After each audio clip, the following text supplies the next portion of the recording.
have fought there, from Sugar Ray Robinson, and you can name the countless others. Tickets can be purchased right there at the Armory, or you can get them at armorymn.com. Again, armorymn.com, and you can also purchase your tickets through Ticketmaster. So again, the main event, you have Fulton taking on Román, and then we'll begin the night with Morrell taking on Henderson. It should be a great night of boxing there in Minneapolis on Showtime Championship Boxing. Now, I'm going to talk to all four of the fighters here. We're going to start with the two fighters that you're going to see at the beginning of the night. And for members of the media, we're going to allow you to ask your questions to these fighters. All you have to do is hit the raise your hand icon there on the Zoom. We'll acknowledge you, and you can ask the fighters your questions. So with that, let's begin with the first fight of the night. And you'll see David Morrell. He's unbeaten, 6-0. 5 of his wins have come by knockout. He's based out of Minneapolis. Now that he has come stateside from Cuba, that was in 2019, and he's got a challenge in front of him because he is taking on Kalvin Henderson, 15-1-1. He's got 11 knockouts. And as I said earlier, he's won 3 of his last 4 fights, and all 3 of his fights in 2021 were by stoppages. So this is going to be a slugfest between these guys. Let's start with David Morrell. And David, if you could, give members of the media just your thoughts on facing Kalvin Henderson and doing it in your hometown now, your adopted hometown of Minneapolis. And I know Martin Bader is here to do the translation. Thank you, Caster. David, bueno, contanos tus sensaciones previas a enfrentar a un rival del calibre de Henderson y además el poder hacerlo una vez más en lo que se ha convertido en tu ciudad adoptiva de Minneapolis, donde la gente te quiere un montonazo. No, like, hey man, thank you everybody. Like, first time, my respect for Henderson, my respect for like everybody. Va a ser mi tercera pelea en el Armory, ya representando, gracias a Dios, por todo ha sido por la vida del knockout. Y nada, simplemente prepararme para el boxeador que es Kalvin Henderson, porque es un boxeador bastante, ¿sabes? Que se merece el respeto de todos los boxeadores que peleen con él. Kalvin Henderson is a quality opponent. He deserves the respect of anybody that's in front of him, including me, and I look forward to fighting against him. Having said that, I love fighting in Minneapolis because I fought there 3 times and I've won there all 3 times by knockout. So I look forward to seeing everybody there on June 4th. Voy a salir, ¿sabes? Voy a salir a trabajar, a hacer lo que, lo que siempre he hecho, hacer ese mi trabajo, hacer lo que le gusta a mi público y ya sabes, a darme otra victoria más para la bolsa. I'm going to come out there, do my job, give fans a show, the show that they deserve, and then get another win for my record. Fantastic. Cal, well, listen, you heard him. He says he loves fighting there in Minneapolis, his adopted hometown, and he wants to give his fans a knockout. What do you think about going in Morrell's backyard and, of course, fighting him and those fans? Yeah, man, same here. We got mutual respect for Morrell. We know that he has a strong amateur background. We know he has skills. We know that he ain't no slouch. But all the pressure is on him. You know what I mean? We going to his adopted hometown. He's undefeated. I have 1 loss. So that whole pressure of going in there trying to remain undefeated is off my back. I'm going out there, put on a good show, using my skill sets, and put my hands on him, man. Yeah, love it. David, obviously, it's going to be a great opportunity for people to see you on Showtime. Talk to me about, being on this kind of platform as well as being there in Minneapolis. Bueno, el estar por Showtime es una gran plataforma, además de poder estar viendo gente en Minneapolis frente a una audiencia nacional en una de las cadenas más populares del país. ¿Qué significa para vos el tener esta oportunidad de demostrar tu valía frente a una audiencia muy grande?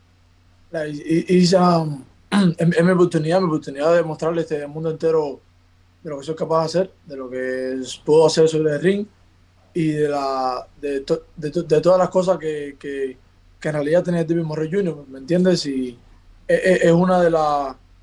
Bueno, es la plataforma más grande que hay para uno poderse dar a conocer, ¿no? Y es lo que voy a hacer. Primero que todo porque es mi oportunidad, y estoy... voy por todo.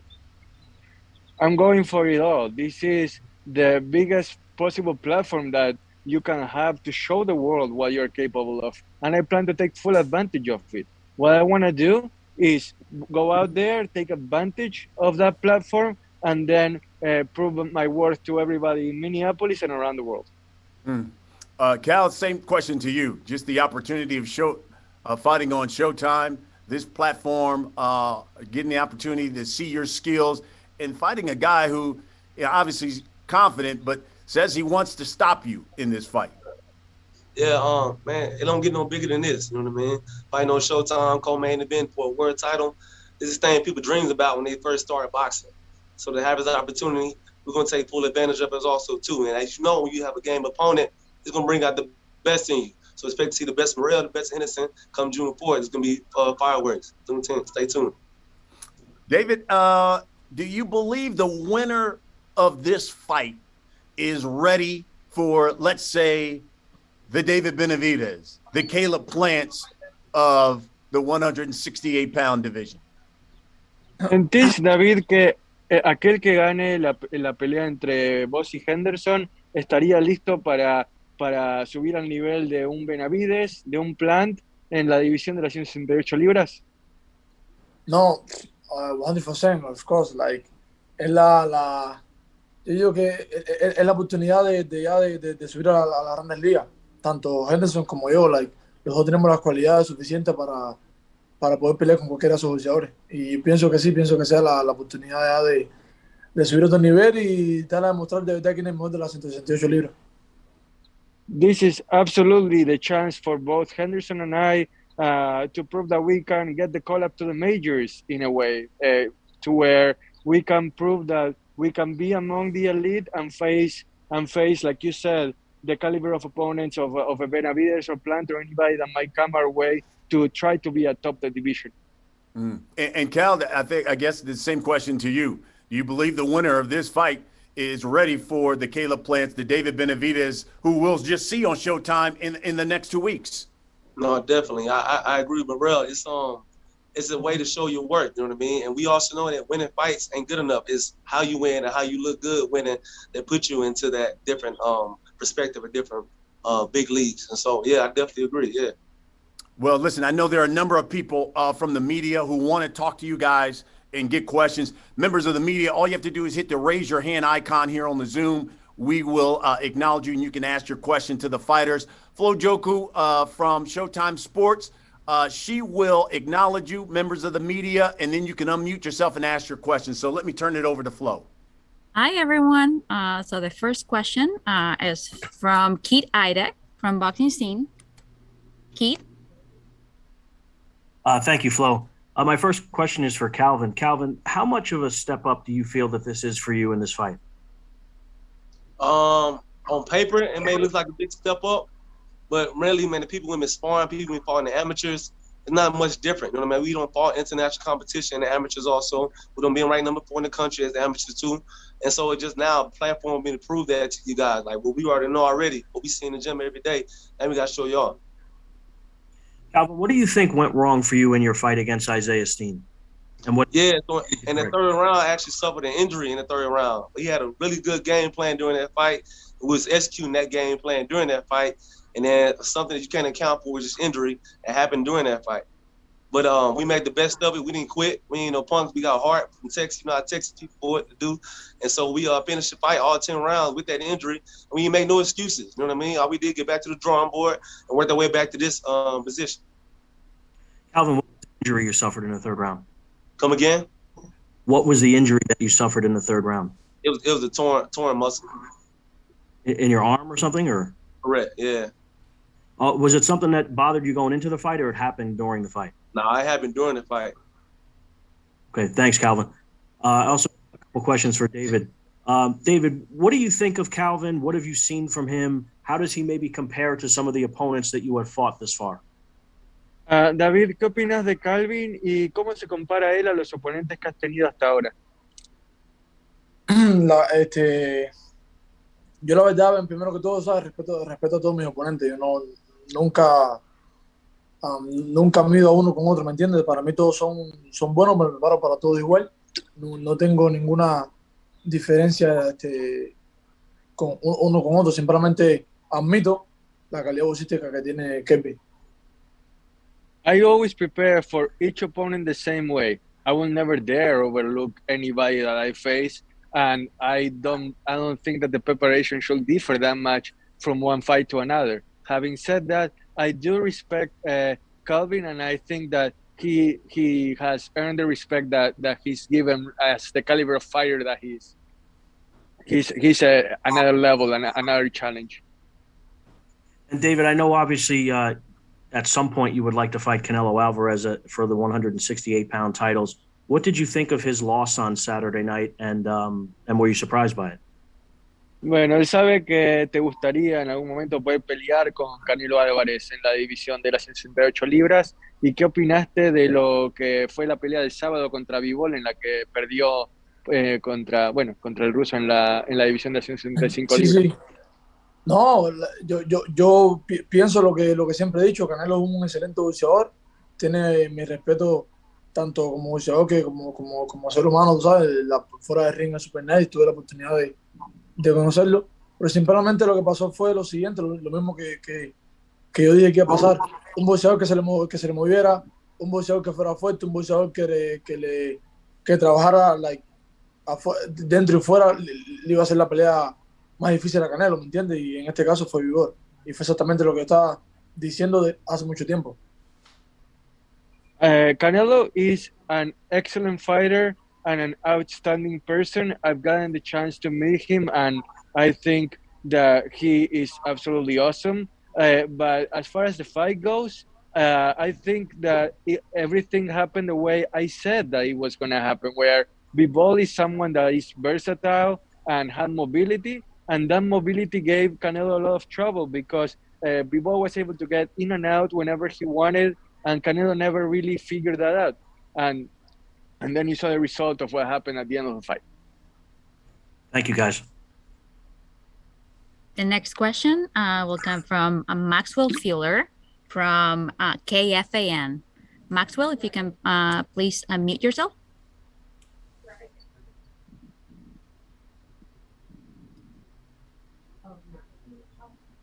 Hey, my first question is for David. David, obviously you're from Cuba, and I was just wondering, what was your reaction to finding out that Cuba is finally allowing boxers to fight professionally again? Tu reacción, David, a que en Cuba legalizaron o permiten que ahora se pelee de forma profesional en la isla. Eso, mi reacción es esa, siempre positiva, ¿no? Porque es una oportunidad más que le están dando a los boxeadores cubanos, que lamentablemente no tenemos esa posibilidad como otros boxeadores que, ¿sabes? De todos los países que pueden, por ejemplo, de su propio país, ser boxeadores profesionales. ¿Sabes? Nosotros tenemos que, desgraciadamente, abandonar el país, abandonar nuestra familia, dejarlo todo atrás para poder cumplir un sueño, sin saber cuándo puedo volver. Como mi ejemplo, llevo 4 años sin ver a mi familia. El 4 de junio cumplo 4 años sin ver a mi familia. Es algo bien difícil. Estoy súper contento con eso que están haciendo, siempre y cuando no hagan lo mismo que hicieron el año pasado cuando Cuba-México. Solamente con eso. ¿Qué pasó el año? No entendí lo del año pasado. ¿Qué pasó el año pasado? No, que habían dicho que iba a ser como profesionales, pero solamente fue literalmente un tope Cuba-México. No fue tan profesional como exactamente dice, ¿me entiendes? No pueden venir a los Estados Unidos a pelear aquí, solamente lo hacen en México. Sería un ejemplo, el estado de Cuba sería su manejador y México su promotor, ¿me entiendes? No tiene... Es profesional, pero no profesional de todo.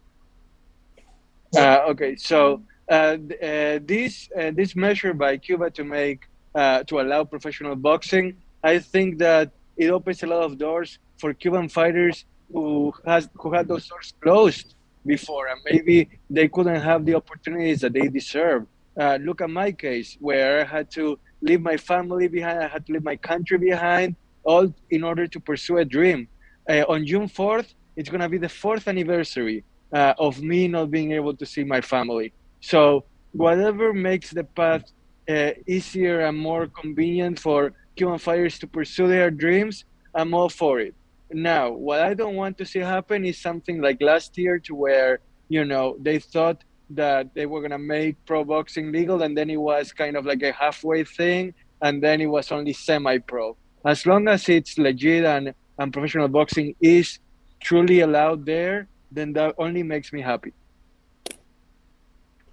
Like you said, it's been 4 years, which is kind of amazing that it's been that long since then, and you've kind of made Minneapolis your adopted home.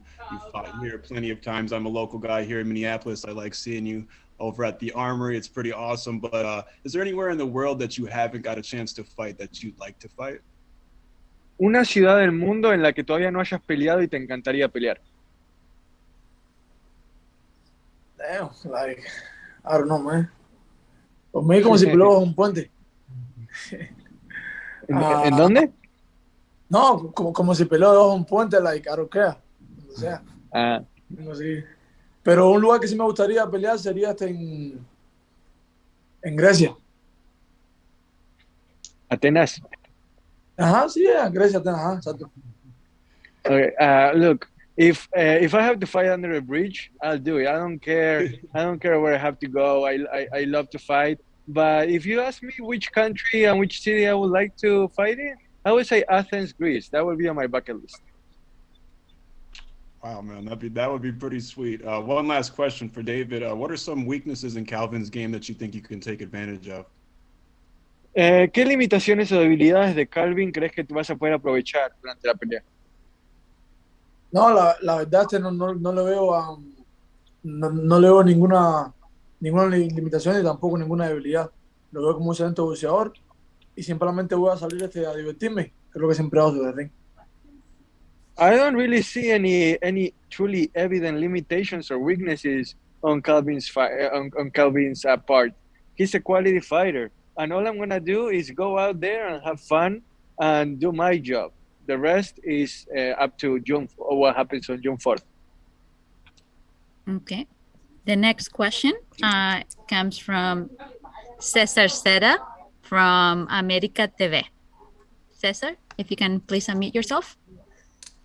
Buenas tardes, César Sea, Decisión Dividida, América TV, Puerto Rico. Tengo una pregunta para ambos. I got a question for both. I'm going to start with Kalvin first. Kalvin, this is a tough fight for you, but it's a guy that just got a few fights as a pro, right? And you as a pro, you've been always look like you've been up and down in weight. What's been going on? You have to go 175. You started at 160. All the way, it's been a trouble with the weight, or it's just been the fights that appear to you? Yeah. So when I first turned pro back in 2016, I was fighting an amateur at 165 my whole career, and so the most logical choice, like when you turn pro, you go to 160. Then I realized how hard 160 was. Those extra 5 pounds was. And so maybe around fight 8 or 9, we decided to go up to 168. That way I can do some more strength training. I can have a better weight cut. And we've been there ever since. The fights you seen like at the higher weights, it wasn't because of me. It was because my opponents couldn't come in at the 68 mark. So we just met them at those catch weights. But no, 168 is the weight class. Thank you, Kalvin. Morrell, David, sabemos que te conocemos bastante, hemos seguido tu carrera.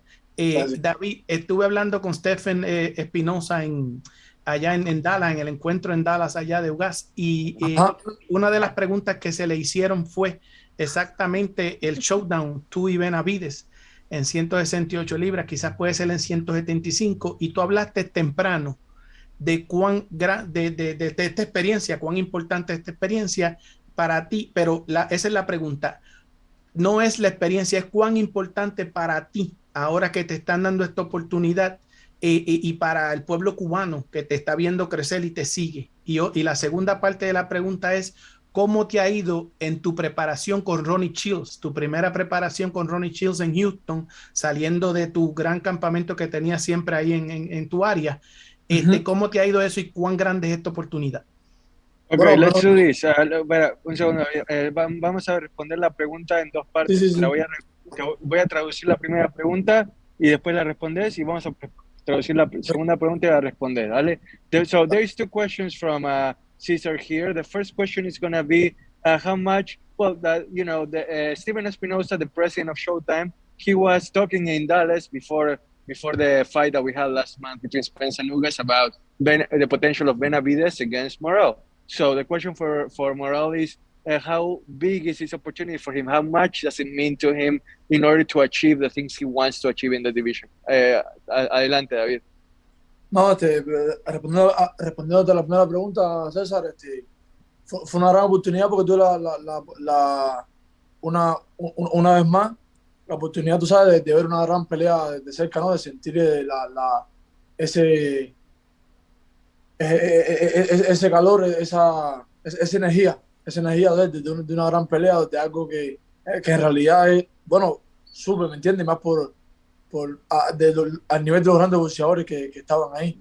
Y yo digo que una gran oportunidad porque tuve la oportunidad ya de una vez más de ver a muchos boxeadores face to face y ya como que dejando claro de que ya estoy aquí, ¿me entiendes? Que ya estoy aquí. Y una pelea con Benavides sería en la 168 sí o sí, ¿me entiendes? Y si quieres subir de peso, pues subimos de peso a la 175 y vamos a pelear eso.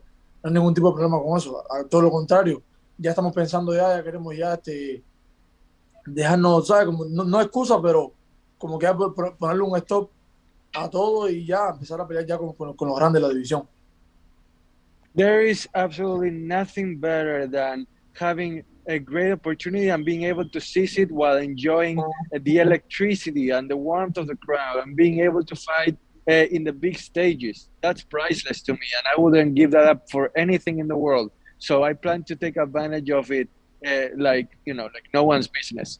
And then as far as the possible fight with Benavides, if I do fight him, it will have to be at 168 probably. I mean, if he wants to go up to 175, okay, we can do it. But whenever if that does happen, then no excuses, and we'll be up for the challenge in whatever way, shape, or form it happens. And then the second question for David was, what was his experience with Ronnie Shields, like training in Houston, Texas? Bueno, David, entonces, para la pregunta sobre cómo era la experiencia con Ronnie Shields. Sí. No, la experiencia ha sido... La otra vez solamente tuve 3 semanas, o no tuve la oportunidad así de trabajar bien. Este viaje ya tuvimos 10 semanas, o fue totalmente diferente. Ha sido una química, tú sabes, súper que positiva, una experiencia, primera experiencia que tengo, o sea, aquí en Houston, lo que es un training camp, súper excelente, gracias a Dios. Y nada, hasta ahora estamos bien, todo bien, la preparación, ya estamos esperando solamente el momento ya de regresar a Minnesota, de acogernos ahí en el local donde tengamos que estar y esperar la pelea. Ya estamos listos, solamente esperar el momento y ya que lleguemos el día de la pelea, ya estamos ready ya para lo que sea, para que venga. Morel, ¿y cuál ha sido la... Espera que trago. So Ronnie has been as advertised, absolutely amazing. And unlike last time, to where I only got to spend about 3 weeks with him, this time I got to spend 10 weeks with him, and it could not have been better. Outstanding chemistry, an outstanding training camp. It was just everything that I would have expected and more. We did everything that we had to do, and now we're ready to just go to Minnesota when that happens, and we're ready for the fight. We're just dotting the I's and making sure that everything is set, but we do feel ready now, and everything has just been amazing. Morel, all right, we're gonna go to the next participant. Cesar, thank you. We want to make sure everybody gets to ask the question, if you don't mind. We're gonna go to the next participant here, Ben Thompson, with the Boxing Source. see. Ben, can you unmute yourself? Oh, excuse me, you said Ben Thompson? James Bell, I'm sorry. Yeah, that's you. Sorry. Okay. Go ahead. Okay. Cool. Two questions for Kalvin and David. First to Kalvin.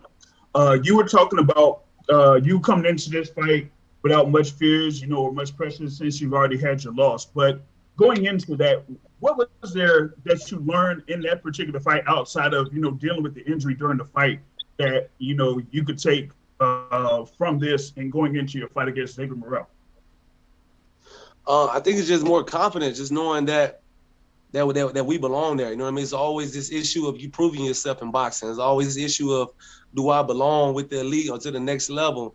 And headlining the SHOWBOX card back in July of last year, it showed everybody that we had the skills, even with the injury, that we still had the skills to hang in there and prove our worth and prove ourselves to the rest of the world.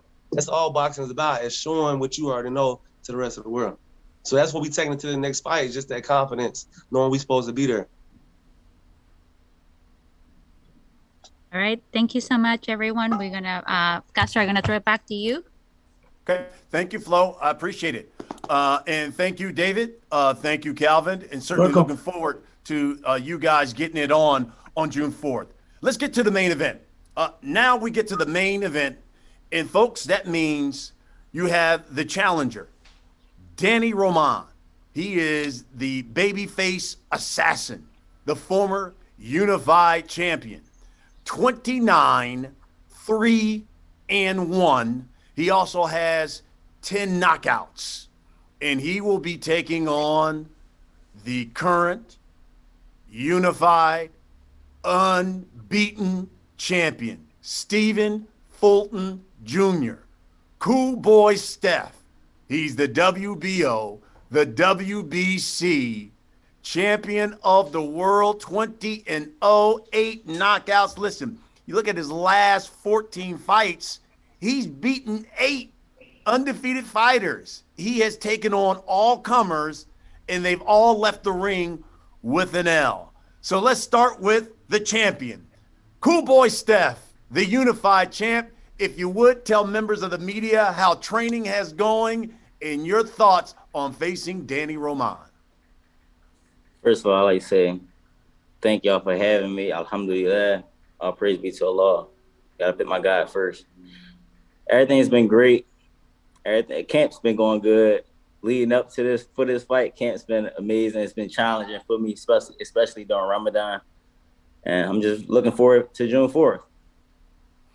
That's great. And now the challenger, the babyface assassin, Danny Román, the former unified champion. Danny, if you would, talk to the members of the media, let them know how training camp has been going and your thoughts on facing Stephen Fulton Jr. Thank you for having me, and it's been going good. It's been a great camp. We're getting ready for the best, unified champion, Stephen Fulton, and it's a fight you got to see, June 4th. Let me start with you, champ.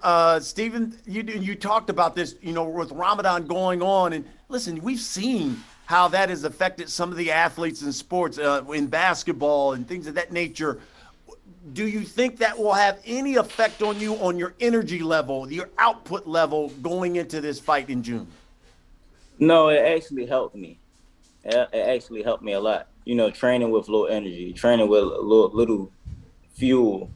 That actually helped me for this month and far as making weight. Interesting. That is really interesting.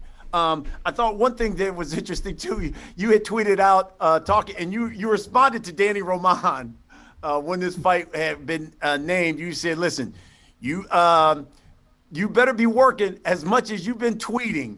So what was the message you were trying to send to Danny Román?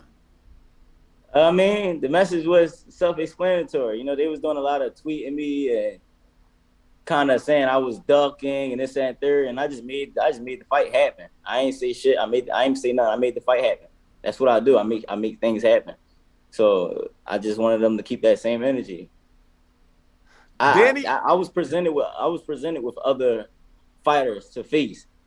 So it was up to me to choose who I wanted to face, and that's who I chose. So it wasn't a fact that this person was, kept calling me out and things like that. No, it wasn't that. He deserved the opportunity, so I gave him the opportunity. But when you start saying I'm ducking, it was just like, all right, we'll see. And that's an interesting point, Stephen, because there are a number of people who thought, are you going to run it back with Figueroa? Obviously, Figueroa wants to move up in weight and things of that nature. So tell me why you said Danny Román? Let's do it. He was a former unified champion. He's a great fighter. You can't take that away from him. I didn't understand. I don't know how what happened. I don't understand how he didn't rematch for his original belts back. But he'll be facing me for mine. So I wanted to give him that opportunity. Danny, let give you the opportunity to respond to that. Hey, look, Stephen said I wasn't ducking you, and he says he wants you to have that same energy on June 4th at the Armory in Minneapolis. We are. We're gonna have the same energy. I'm just trying to throw. I was throwing it out there. I'm the next guy you're gonna fight. Don't forget about me. He was calling me out when I was a champion. And he gave me the chance. So I'm gonna fight him. You could consider him the best in the division right now, Stephen Fulton.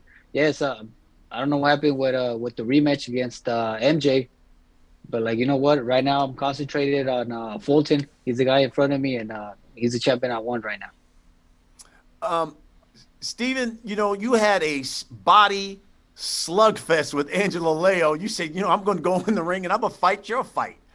You did that. And there was a number of times you did the same thing with Brandon Figueroa. So I'm going to beat you at fighting your fight. So what kind of fight then, though, do you expect from Danny Román? Because I would assume it'd be different.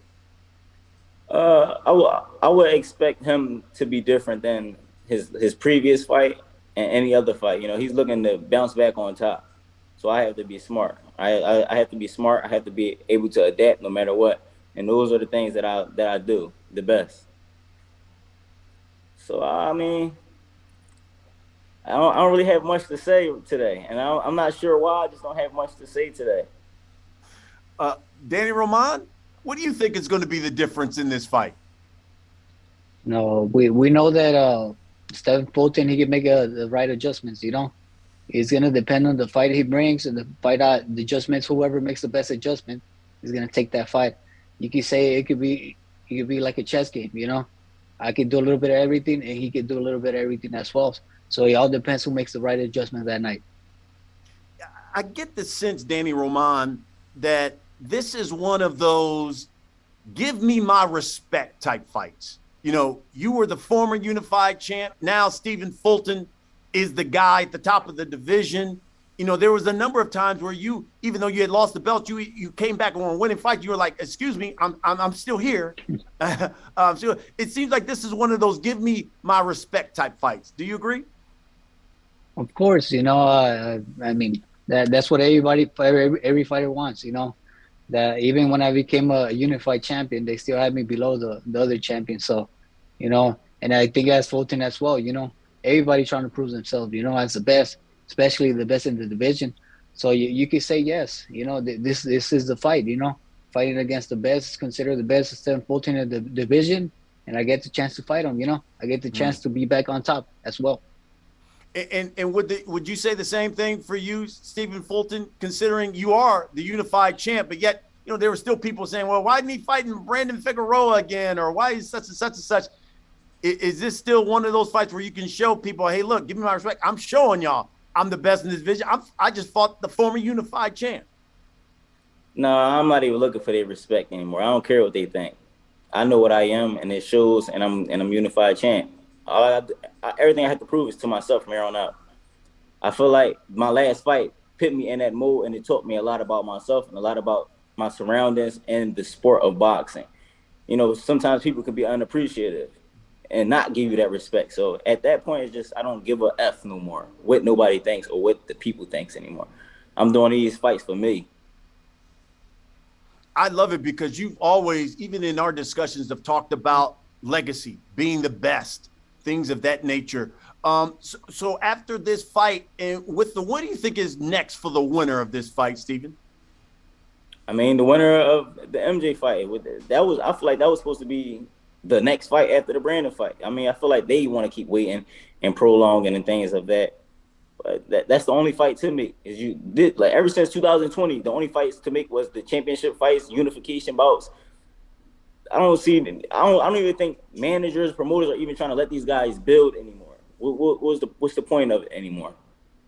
Put them in the fight. They think they're the best. They want to fight face champions. Let them face them. If you're number one or you're number two in the division, let them slug it out. Whoever comes out on top faces the winner of the two champions. And I've been saying this before I was even world champion. And you've even told me your goal was to be the undisputed champ at 122. Is that still the goal? Yeah. Once we take care of this fight, hopefully we get that next fight, and then it's on. Danny, but I had to respond to one thing that Danny Román said, and he said when he was world champion, I was calling him out, and guess what? They didn't give me no opportunity. Nobody gave me an opportunity, but I'm giving him the opportunity. Nobody ever gave me an opportunity, but everybody looks at me and expects me to give the opportunity. Interesting. Your response to that, Danny? No, it's true though. It's true. He called me out. I had different plans. I wanted to unify the rest of the belts, be undisputed, and I'm thankful that he gave me the chance. And not another champion gives it a chance like that, and he gave me the chance. So, I'm thankful for that. What do you think? What do you think is next for the winner of this fight, Danny? Well, I'll take it one step at a time. Hopefully everything goes good. Let the best man win, and if it goes my way, it'll be good, and I'll see what happens after that. Last but not least, we'll start with you, Danny Román. For people who will tune in to Showtime Championship Boxing on June 4th, for people who will walk into that historic Armory on June 4th, what should they expect when you step into the ring with Stephen Fulton Jr.? Oh, expect a great fight. Expect even the fight of the year. We go out there, we give our heart out, we give the best performance we could give, and we try to give the best for the people. And I know Fulton is going to give it as well. He's a unified champion. I know he's going to want to defend his belts. I want them belts, so it'll be a great night. Cool boy, Steph. Same question to you, champ. For the people who will turn on championship boxing and walk into that armory, what can you guarantee them that they're going to get on June 4th? A victory. I can guarantee a victory. I can't tell you how I will come in that ring and fight because my mood and my mind changes every day. Depends on how I'm feeling and on how I'm going to take on Danny Román. It depends on how I'm feeling. You never know. But as of right now, I just expect the victory and a smart boxer. Folks, I tell you, it's going to be one heck of a main event. I know there are members of the media who've got some questions for you guys, so let's get right to those questions. Flojoku, if you could, let the members of the media ask these men some questions. All right, I'll start with Todd with Fight News. Todd, if you can please unmute yourself. Hey there, cool boy. What's happening? Can you hear me? Yes. Hey, for the folks that don't know, first of all, assalamu alaikum, man. I hope you're having a blessed Ramadan. Could you let them know what are the challenges? Could you just kind of explain just a little bit how that challenge is for a Muslim fighter? It's very challenging because you have to. It was like 2 times challenging for me because I'm losing weight for a fight as well as you can't eat because you're fasting, right, because of the religion. So that was one of the first things that was a little challenging for me. But I had the mindset of this is going to help me make this weight easy, and now I'm walking around feeling great, feeling amazing right now, and I'm within weight, and you see, look at me, face structure still there. Another thing that was challenging was the sparring. You have to get in the ring and spar 8 rounds, maybe 10 rounds. And I'm always challenging myself and push the 12 at least once a week or every other week. So imagine doing those things and looking spectacular with no energy. And then I have to make the adjustments. I have to be able to pace myself in that range. So that was very challenging for me, but I got it done, and I'm still getting it done. So those were a couple, like just a few things to throw out there. No water during sparring. Like, I can't have no water where I'm gonna put it at. I'm gonna put it on my head. I'm gonna cool myself down, cool my body down. I always say, like, when I'm losing weight and I'm in the hotel rooms and everything, since the last couple of days when you're drying out, since I don't really drink or eat things, I put the AC on, put the air conditioner on. I like my room temperature cool. That always keeps my body cool. So when I'm sparring, I put water on my head and just let it drench and cool my body down, because I can't eat anything, as well as pushing the training time back, so it could be enough like space and gap between me breaking fast and getting my workout done. All right. The next question comes from Joe Santeliquido. Joe, if you can please unmute yourself. Joe. Hello, Stephen. What's up? Stephen, how can you say you're disrespected when we held a parade for you here in Philly? Balloons, floats, and everything. You were on the back of a car. What parade? Where that parade was at?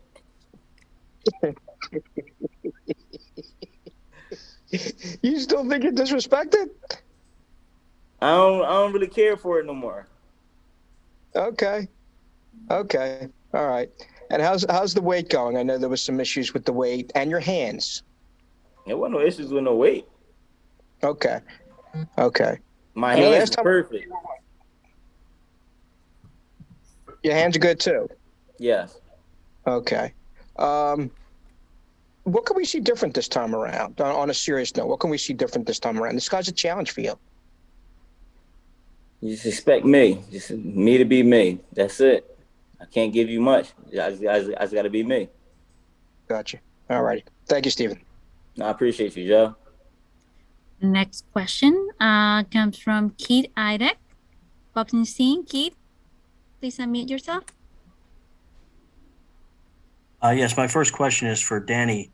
Danny, your loss to Ahmadalia was obviously a very close fight that seemingly could have gone either way. How difficult has it been for you? And I know the pandemic obviously was thrown into the middle of it, but how difficult has it been having to deal with that very narrow loss and then having to wait basically 2.5 years to get another title fight? No, I believe it was a close fight, and I still think I won that fight. But like boxing politics, that happened. I didn't get the rematch, so now 2.5 years, like you said, I'm getting a chance to get back on top. So I'm more than thankful for that. And what did you think of Stephen Fulton's performance against Brandon Figueroa? I mean, he fought. It turned into a dogfight at times. He's shown a lot of utility, obviously, in his championship reign and even before that. What did you think of his performance in that fight, and what did you think of the results? Oh, I mean, he did a good fight, and he did a smart fight. He did a good adjustments during the fight, and it was a close fight, but he took it, So respect for him. You thought he won the fight, though? It was a close fight. I think a draw, if anything. Okay, thank you. And Stephen, for you, can you express what you feel you showed people in that fight? I mean, you've shown a lot here in the way you fought Angelo Leo, and then of course the way you fought Brandon Figueroa. Just in terms of what you're able to do and the diversity in your game. Man, I showed that I can do whatever it takes to get the job done. I boxed early in my career. I fought later in my around these times. Who knows what else I can do? I know, but you guys don't know. So I just showed that side that it's more to Stephen Fulton. And Stephen, was the Figueroa rematch presented to you? I know it was something that was discussed externally, but was it something that was presented to you, or was it a realistic option for the next fight? It could have been a realistic. If I feel like it could have been realistic, more so on their behalf, though. Can you elaborate? Some things, I don't really want to talk about it. In other words, the money wasn't right, or what? Yeah. Okay. Do you think you'll fight him again at some point? It was a great fight. Obviously, people loved it. So, you think you'll fight him again? When I move up, yeah. Okay. But have you interviewed him? Not recently. All right. When you interview him, you ask him that same question. All right. I will. I'll let you know what he's. I'm only saying that because people interview me. They always ask me about the rematch. Will you rematch him? Will you rematch him? And it's like, well, what do y'all think? I lost the fight. I'm the champion. Why y'all asking me about rematching him?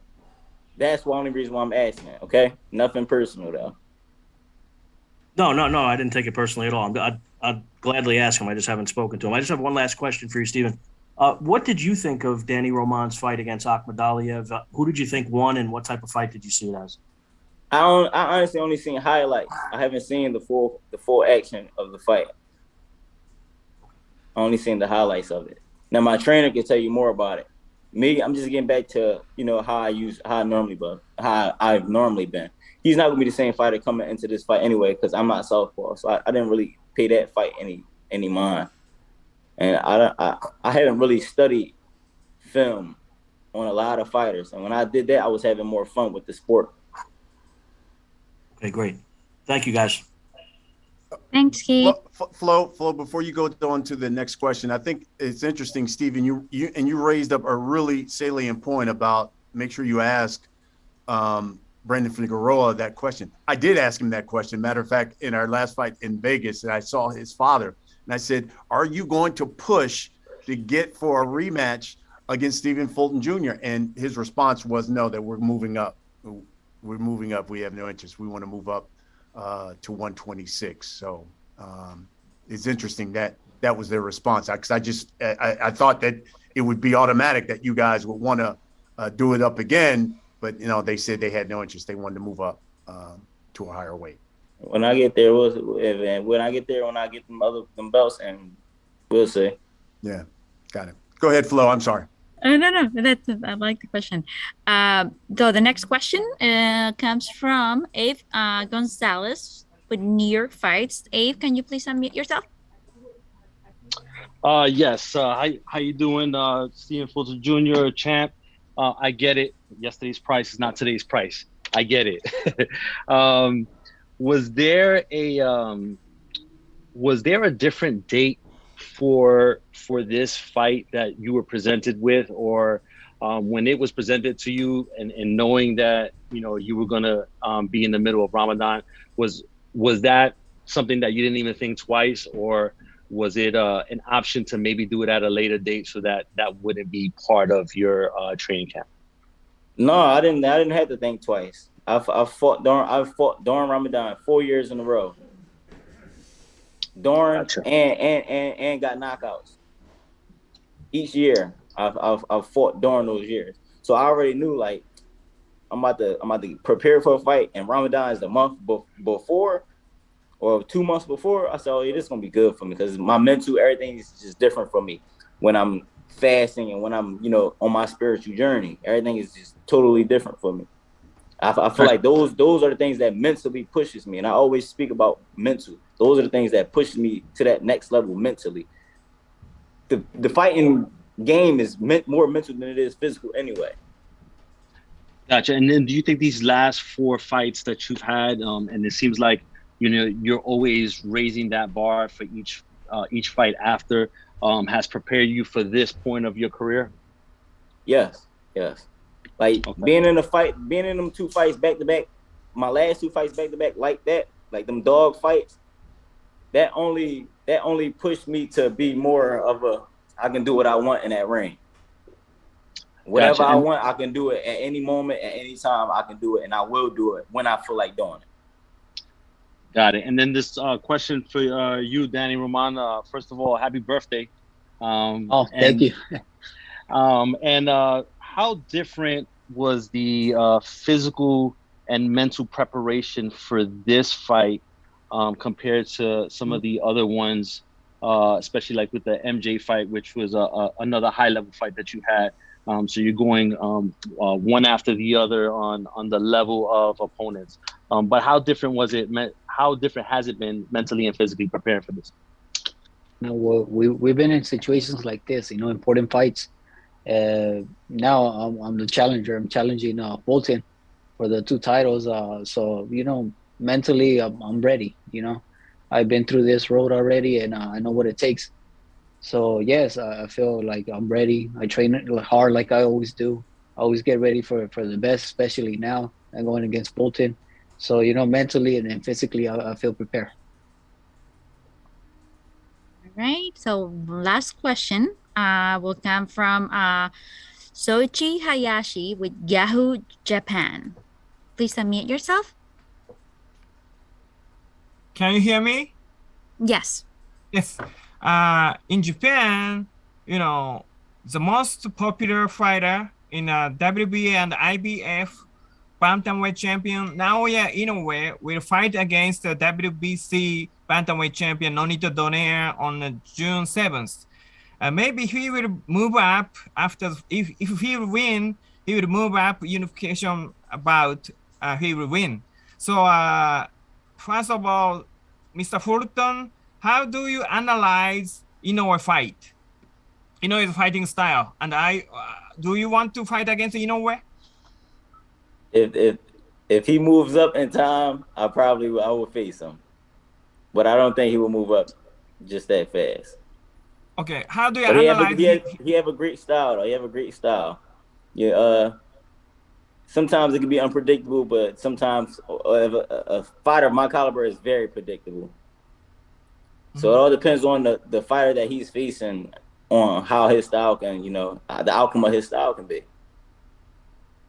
Okay, thank you. And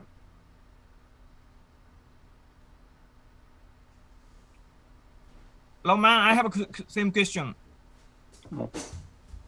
Same how question? Do you analyze Naoya Inoue fighting style, and do you want to fight against Inoue?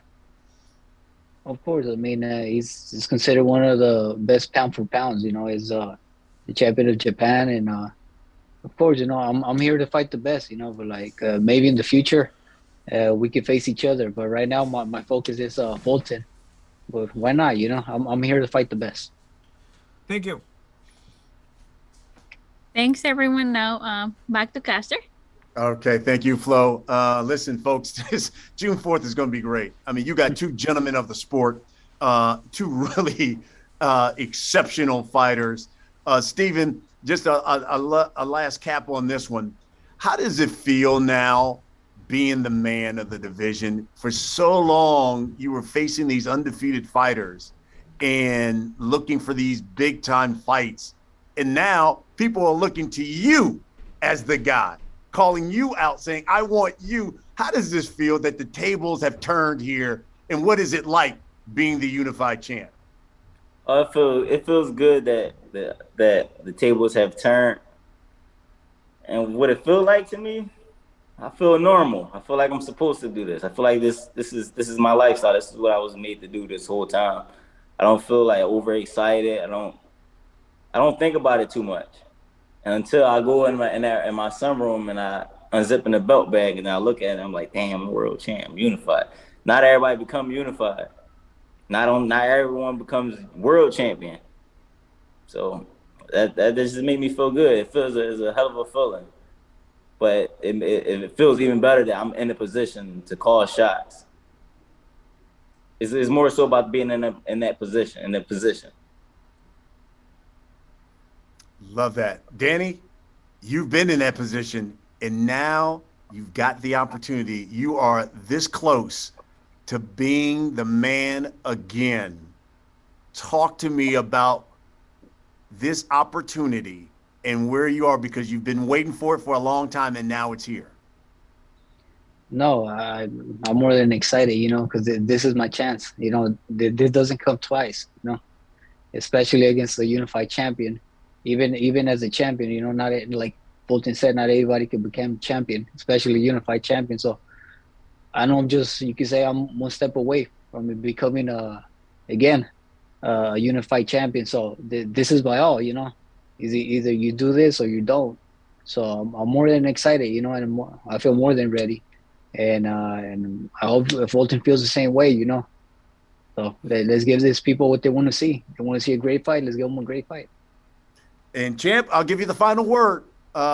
June 4th, you got Danny Román. This is it. And listen, I know a lot of people are looking forward to seeing you fight again. Cool boy, Steph. Give me your final word on this fight in this division, which is one of the best divisions in boxing, and what they should expect. I feel like y'all should expect a great fight, smart fight. You know, the division is hot because of me. I have to take credit for that. I have to. When everybody else is world champ, the division was a little quiet because they don't do the talking. I did the talking, I did the walking. June 4th, it'll be no different. Y'all know how I fight. Y'all know I'm smart. Y'all know I could adjust. Y'all know I could adapt. Y'all know a lot about me, but there's still some things that y'all don't know. And my mood and how I've been feeling lately since the last fight. And I feel like that's gonna be the game changer of this fight. Y'all seen the cool boy stuff. Y'all didn't see why they call me Scooter. Y'all didn't see the bad part of the things that I've been through and I go through daily of facing and fighting myself. And June 4th, y'all see that. Folks, it is the main event of a card that comes your way June 4th from the Armory in Minneapolis. Is being promoted by TGB Promotions. Warriors Boxing, the main event, Fulton versus Román, is also being promoted by Thompson Boxing as well. Get your tickets at the Armory. Get them at armorymn.com, and you can get them through Ticketmaster as well. Gentlemen, best of luck. Looking forward to seeing both of you guys on June 4th. You got the former unified champ, Danny Román. You got the current, unbeaten, unified champion of the world, Stephen Fulton Jr. Folks, Brian Custer here, and we will see you June 4th on Showtime Championship Boxing.